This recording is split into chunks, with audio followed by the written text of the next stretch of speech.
Di mana-mana orang baca pertama kali itu untuk bisa baca, tidak dituntut paham. Itu hukum standar. Setelah itu memahami. Maka pindah ke tilawah. Tilawah itu, Bapak Ibu sekalian, bukan sekedar baca, tapi membaca, memahami apa yang dibaca. Setelah periode Nabi diisi dengan wahyu,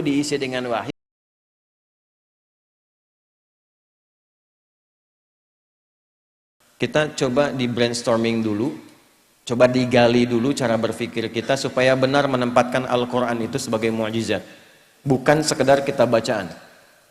Ini bedanya nanti dengan bacaan-bacaan biasa dan juga dengan kitab-kitab suci sebelumnya. Ingat, ada yang hanya sekedar wahyu memberikan penguatan tauhid, ada yang menjadi kurikulum hidup. Nah, Al-Quran ini bukan sekedar wahyu yang mengkonfirmasi keimanan kita, tapi di saat yang bersamaan menjadi kurikulum kehidupan kita sampai kita menghadap Allah Subhanahu wa Ta'ala. Itu ada di Quran surah kedua Al-Baqarah di ayat ke-185. Saking istimewa dan tingginya dipilihkan di malam terbaik, di hari terbaik, di bulan terbaik, oleh malaikat terbaik kepada Rasul terbaik. Malamnya saking pentingnya, suasana di malam itu dinaikkan semua jenis kebaikan sehingga amal soleh pun naik lebih dari 1000 bulan pahalanya. Itu nanti ada di Quran surah ke-97. Inna anzalnahu fi lailatul qadr. Tuh, kenapa pakai lailah tidak pakai lail? Kalau lail itu hanya menunjuk waktu, di waktu malam. Anda mau tahajud, ambil sebagian waktu malam. Quran surah 17 ayat 79. Wa minal laili fatahajjad bi. Dari sebagian malam, waktu yang cukup panjang itu, ambil sebagian untuk menunaikan tahajud. Jadi lail, layali, lela, lili, ya, lala itu malam. Ibu lili, ibu malam-malam. Kalau pakai ta, lailah, berarti ada yang istimewa di malam itu. Karena itu begitu detil diksi Al-Quran itu, ayatnya ketika menampilkan inna anzalnahu fi lailatul qadr. Berarti ada yang istimewa di malam itu. Ya, saking istimewanya, malamnya berubah suasananya, berubah nilai pahalanya. Wa ma adraka ma lailatul qadr. Lailatul qadri khairum min alfi syahr. Bukan 1000 bulan ya, lebih dari 1000 bulan. Nanti bergantung kadar keikhlasan. Kalau yang berhitung 1000 bulan ya dikasihnya 1000 bulan. Ya, kalau tidak pernah berhitung, Allah berikan pahala tanpa hitungan. Harinya ketika turun itu Jumu'ah, menjadi sayyidul ayyam. Bulannya Ramadan, syahrul Ramadan alladzi unzila fihil Quran. Malaikatnya ketika menerima Al-Quran langsung berubah jadi sayyidul malaikah. Ya, Jibril, Ruhul Amin. Nabi ketika menerima itu menjadi sayyidul anbiya'i wal mursalin. Tidak ada yang menerima Al-Quran dalam suasana apapun kecuali berubah jadi istimewa. Rasulnya jadi istimewa, malamnya istimewa. Tadi Al-Qadar, malamnya diberkahi. Nanti surahnya Ad-Dukhan, surah ke-44 itu ya. Ya, inna anzalnahu fi lailatin mubarakah. Anda bayangkan. Kemudian turun di Mekah. Nah, ini yang mau saya tunjukkan keistimewaannya. Mekah itu jangan dibayangkan saat ini yang ramai, maju, banyak hotelnya dan sebagainya. Ini saya ilustrasikan ya Bu Pak. Ini kanan, ini di kiri ini. Ini tisu biarkan saja. Ini lembah. Ya, ini lembahnya nih.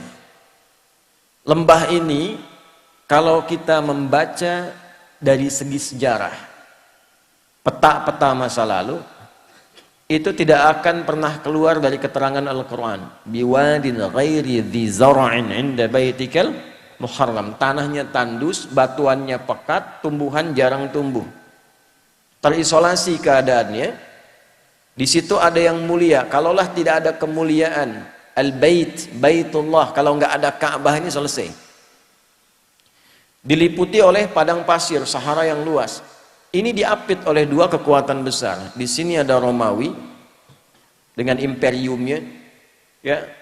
Saking dahsyatnya Romawi, kalau Bapak Ibu nanti ada sempat waktu mengunjungi, itu terbentang Mediterania, ada laut besar Mediterania, dari Italia ke Libya, Tunisia sampai ke Turki itu sampai sekarang arsitektur bangunannya peninggalan Romawi masih ada. Saya pernah cukup lama di Tripoli di Libya. Saya kunjungi daerah namanya Leptis Magna. Itu sampai sekarang kolosiumnya, beberapa bangunannya, pondasinya masih ada sampai sekarang untuk menunjukkan betapa dahsyatnya kekuatan Romawi masa itu. Punya peradaban, punya kekuatan. Samping kirinya Persia, Pak. Punya kekaisaran. Ini kan Al-Manar, ya, sifatnya kan manarah. Manarah itu apa? Menara. Menara itu apa? Itu dulu puncak salah satu nilai spiritual tertinggi Persia. Karena ketika mereka mau menyembah, menempatkan api di atas menara. Nanti di era Islam, ketika Islam masuk ke Persia, digantilah, tempatnya tidak dirubah, fungsi tempatnya dirubah. Diganti sebagai tempat azan, untuk menunjukkan bahwa setiap tempat penyembahan itu diarahkan kemudian kepada Allah Subhanahu wa Ta'ala. Singkatnya, di sini ada Romawi, di sini ada Persia. Dua kekuatan besar. Pertanyaan saya, kenapa Qur'annya turunnya di tempat titik yang tadi disebutkan, yang tandus, yang peradaban belum muncul, yang penduduknya sebagian besar pada masa itu banyak yang berbuat kriminal, pemabuk banyak. Ini sering saya informasikan, pemabuk zaman itu yang pemula itu 5 kali sehari, Ustaz. Yang pemula loh. Bayangkan yang profesional itu. Kalau ada pencuri, pembegal, itu nggak nanggung, sekampung begal semua. Gifar itu kan kampung begal. Gifar itu kampung begal. Tokohnya Jundub bin Junadah. Jundub bin Junadah itu pemimpin para begal di kampung begal. Ya, nanti kelak masuk Islam, memperkenalkan diri, saya dari kampung begal dulunya. Maka ditambah al di depannya, ujungnya i, Al-Ghifari. Ya, jadi kalau ada yang namanya Al-Ghifari, kampung begal itu dulu. Ya, tapi nanti ada nilainya, belum selesai, baru setengah, jangan pulang dulu. Belum selesai. Kalau ada zina, zinanya hatam, semua jenis zina dikerjakan. Anda bayangkan tuh. Ya, membunuh itu sudah biasa. Tokoh-tokohnya dikenang sepanjang zaman itu. Kenang sepanjang zaman. Itu landscape-nya itu begitu. Ya, keadaan masyarakatnya demikian. Nah, Quran itu kenapa nggak turun di Romawi? Kenapa tidak turun di Persia? Kok turunnya di tempat itu yang terlihatnya tidak ideal? Maka Allah ingin menunjukkan keistimewaan Al-Quran dan keagungan dia, yang bisa merubah tempat yang paling nadir dengan maksiat menjadi khairu ummah. Orangnya berubah jadi orang terbaik di zamannya, tempatnya berubah jadi paling makmur yang melintasi zaman. Dan untuk menutup klaim di kemudian hari, pantas Islam pernah maju turunnya di Romawi. Untuk menghilangkan klaim di kesempatan yang lain, pantas Islam itu hebat turunnya di Persia. Tapi ketika diturunkan di tempat yang paling rendah, belum ada peradaban, belum ada kemajuan, maka Allah ingin membungkam siapapun yang menyangkal keistimewaan Al-Quran. Dibuktikan di setiap zaman, Quran diturunkan di titik yang paling rendah di muka bumi, masyarakatnya paling kontroversial, maksiatnya paling banyak, bisa dirubah oleh Quran dengan satu kilatan yang luar biasa, menjadi manusia terbaik yang dikenang sepanjang zaman. Dan itu dulu orang berubah itu dengan ayat-ayat pendek, Pak, Bu. Ibu kenal Bilal bin Rabah? Ayo, kenal di mana itu? Atau ya. Bilal itu kan hafalnya baru Al-Ikhlas coba. Tapi kekuatan Al-Ikhlas itu bisa menajamkan hatinya, pikirannya, dan memberi kekuatan pada fisiknya. Diseret oleh tuannya ke tanah lapang yang luas, dalam suasana panas yang tidak biasa. Saya ilustrasikan ya, panas di kita ini masih ada uapnya. Jadi kalau panas kita keluar keringat. Di Timur Tengah itu uapnya tipis, kalau betul-betul panas bisa hilang uap. Kalau hilang uap bukan keringat, itu langsung berubah jadi hitam. Karena uapnya tipis. Jadi kalau Anda simpan kerupuk, kalau di sini mengkerut, di sana terbakar. Ya. Dipanaskan batu, disimpan di dadanya, dalam suasana panas, dicambuk, dikatakan irtad, Jawabannya apa? Ahad, irtad, ahad, irtad, ahad. Ya, kamu murtad, ahad. Enggak, Tuhan saya esa, qul huwallahu ahad. Itu kalimat satu kata di surat Al-Ikhlas menajamkan hatinya, menguatkan pikirannya, memberikan semangat luar biasa pada fisiknya. Dan datang anugerah Allah. Umar itu cuma 2 huruf berubahnya. Siapa Umar sebelum masuk Islam tuh? Anda paham semua, baca sirahnya, baca sejarahnya. Jangan dilihat Umar sekedar setelah masuk Islamnya, lihat perubahannya. Bagaimana Al-Quran merubah pribadi seseorang menjadi istimewa. Itu kedahsyatan Al-Quran. Umar kan dulu luar biasa sebelum masuk Islam, bahkan berkeinginan membunuh Nabi kan. Di perjalanan yang sangat luar biasa, sebelumnya Nabi doakan diantara 2 Umar kan, memohon pada Allah kebaikan. Di perjalanan hanya mendapatkan informasi saudarinya masuk Islam. Saat sampai ke tempatnya hanya terdengar 2 kalimat dulu tuh, Toha. Anda bayangkan, Toha itu menajamkan sanubarinya, merasakan frekuensi getaran yang tinggi, itu memperlemah semangat buruknya, tiba-tiba tergetar dan berubah jadi baik. Cuman dengan Toha jadi mulia. Anda sudah Al-Kahfi, sudah Yasin, sudah Baqarahan tuh, belum bisa berubah juga. Nah ini faktornya apa? Kenapa orang dulu mendapatkan cahaya Quran begitu dalam dan merubah tampilan jadi istimewa dan langsung turun kesaksian Allah? Yang mahal tuh ini. Nanti pindah ke Quran surah ketiga Ali Imran ayat 110. Persaksiannya langsung menggunakan bentuk fi'il madhi untuk memberikan inspirasi mudhari.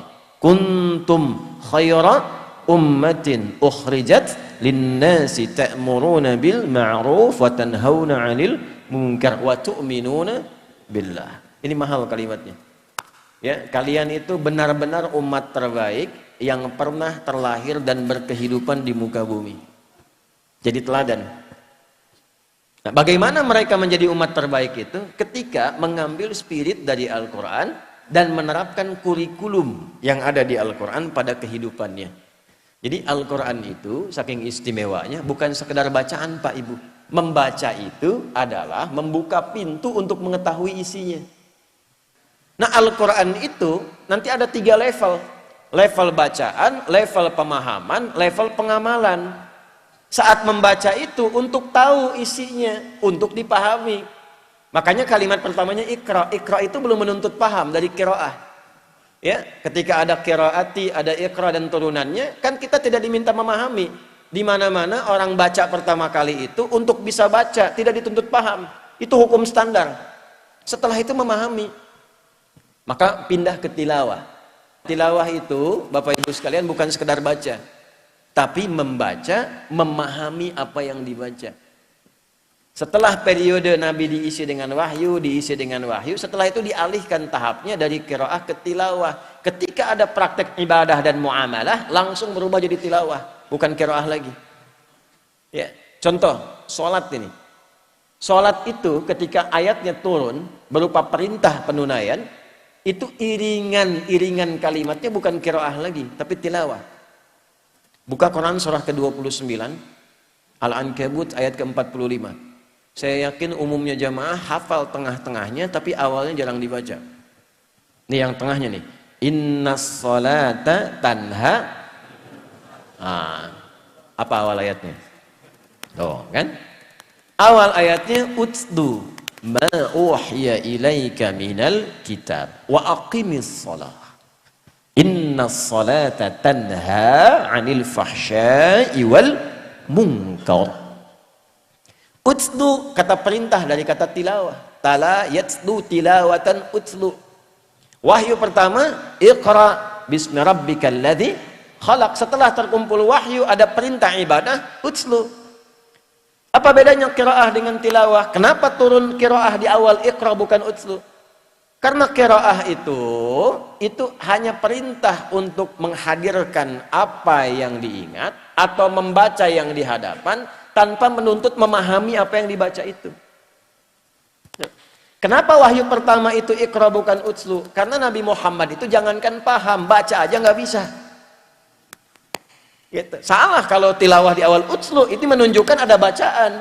Makanya Nabi mengatakan iqra ma'ana biqari. Saya nggak bisa baca, saya nggak punya hafalan, saya nggak pernah sekolah, saya nggak punya guru.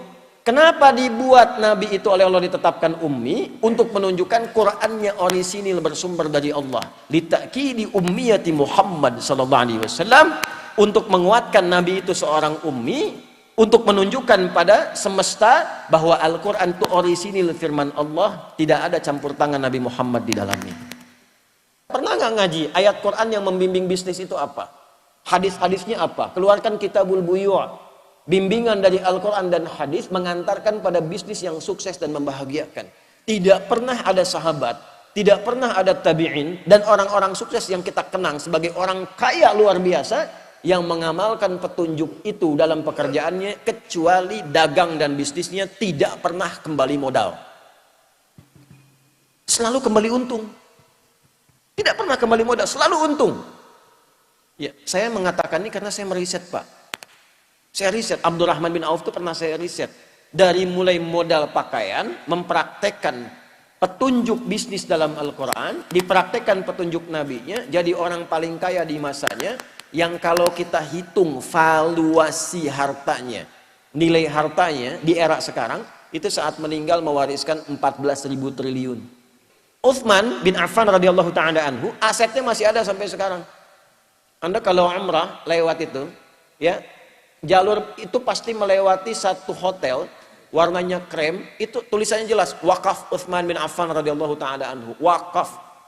Bisa nggak Anda membayangkan dari satu sumur, ada kebun di situ, satu sumur diwakafkan, lalu berganti masa dialih fungsikan, itu sekarang jadi hotel, dibukakan akun di Bank Saudi atas nama Utsman bin Affan radhiyallahu taala anhu.